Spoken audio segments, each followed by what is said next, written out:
बनैबा गोटा बैगण मसला से मु गोटा बैगण नहीं ताको भल कि धोईकी पोछि देइछि लुण हल्दी गोलेकी रखी बैगण गुड़ाक आपण 2 खंड काटिबे एमती करके रखी से आमको दरकार किछि बादाम मंजी आपको आप चाहिए चोपा भी छड़े पारे बिना चोपा छड़ारे भी करहब मुझे चोपाटा छड़ेनी और पियाज बड़ बड़ 3टा कटा होती छोट छोट किसी रसुण कंचा लंका अदा अल्प टिके कला लुण टमाटो कटा धनिया पत्र गोटे टमाटो केचप नहीं जीरा गुंड लंका गुंड धनिया गुंड आउ किछि नड़िया कोरा बट्टारे दिहब चलतु स्टार्ट करिया एबे आमे ग्राइंडर रे सब गुड़ा पकेदबा बादाम देदबा नड़िया कोरा गुड़ा भी देदबा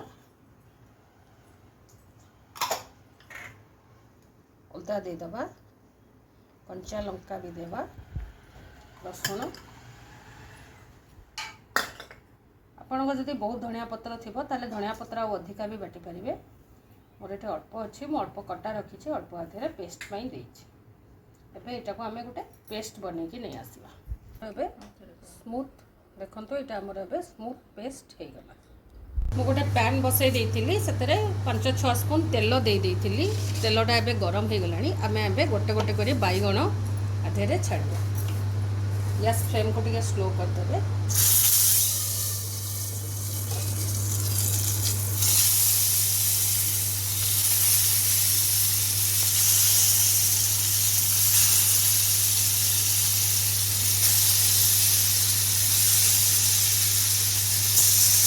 टिके कभर करदबा 2-2 मिनिट भितर 2 पट को लोटा पोटा टिके करिबा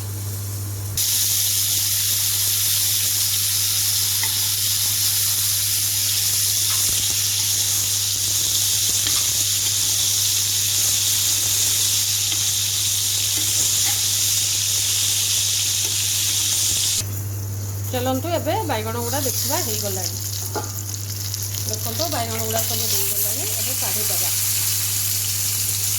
10 मिनिट भितर गुड़ा हो आपको काढ़ीदेवे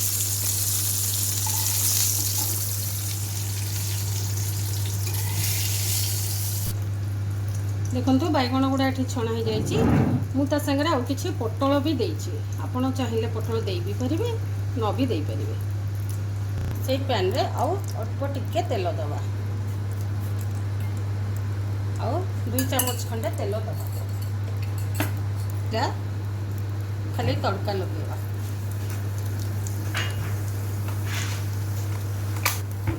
कटा पियाज गुड़ा देदेगा आप चाहिए बिना पियाज रसुण भी करें पियाज रसुण टाक न देकी बाकी आउ सब मसला देकी करें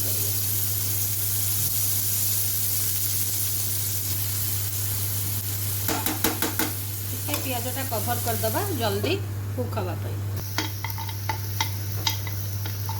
देखो पियाजटा अल्प अल्प गोल्डन ब्राउन हो गला एबे आमे कटा टमाटोटा देदबा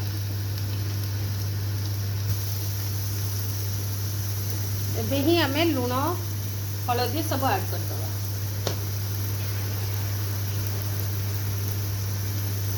लुण जेहेतु लुण देइथिले तेणुक लुणटा देखिकी देबे कारण आमर 2 प्रकार लुण आमे दौचे टिके धला लुण दौचे टिके कला लुण दौचे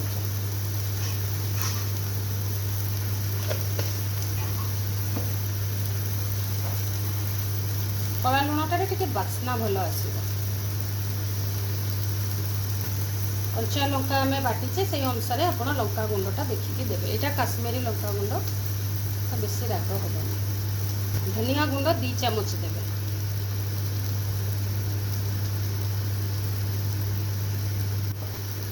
जीरा गुंडटा 1 चामच देवे अल्प किछि पानी देवे नले मसलाटा पोड़ी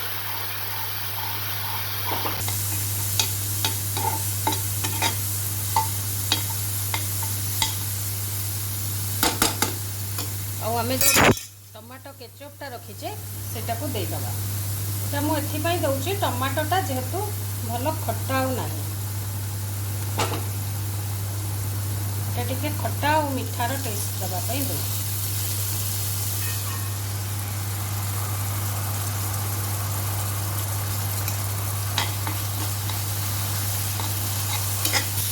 ଏବେ ହିଁ ଆମେ ଦେଇଦେବା ବାଟିକି ରଖିଥିବା ମସଲାଟା।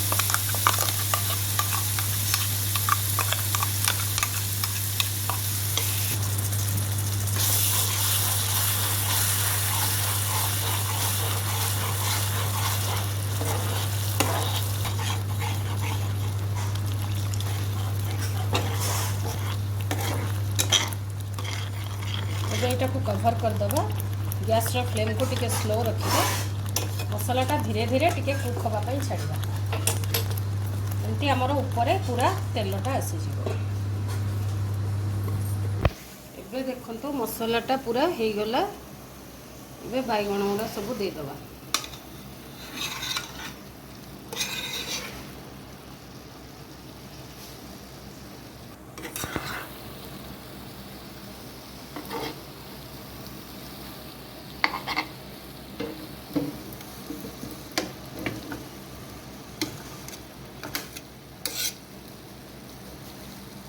ଧଣିଆ ପତ୍ରଟା ବି ଦେଇଦେବା। ଆଉ କିଛି ଗରମ ପାଣି ଦେବା।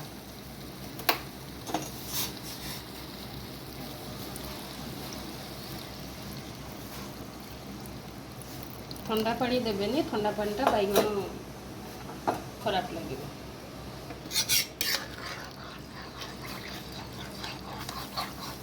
ଗ୍ୟାସ୍ର ଫ୍ଲେମ୍କୁ ହାଇ କରିଦେବେ। ଏଇଟା ଟିକେ 5 ମିନିଟ୍ ଫୁଟିଯିବା ଦରକାର। ଅଳ୍ପ କିଛି ଗରମ ମସଲା ଗୁଣ୍ଡ ଦେବା।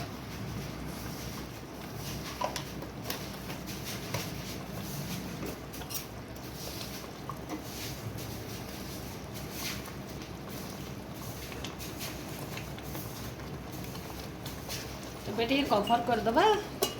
ତାକୁ ସ୍ଲୋରେ 5 ମିନିଟ୍ ଫୁଟିବାକୁ ଦେବା। ଚାଲନ୍ତୁ ଏବେ ଦେଖିବା ହେଇଗଲା କି ନାହିଁ। ଦେଖନ୍ତୁ ଏଇଟା ଏବେ ହେଇଗଲା। ଏବେ ଗ୍ୟାସ୍ ବନ୍ଦ କରିଦେବା।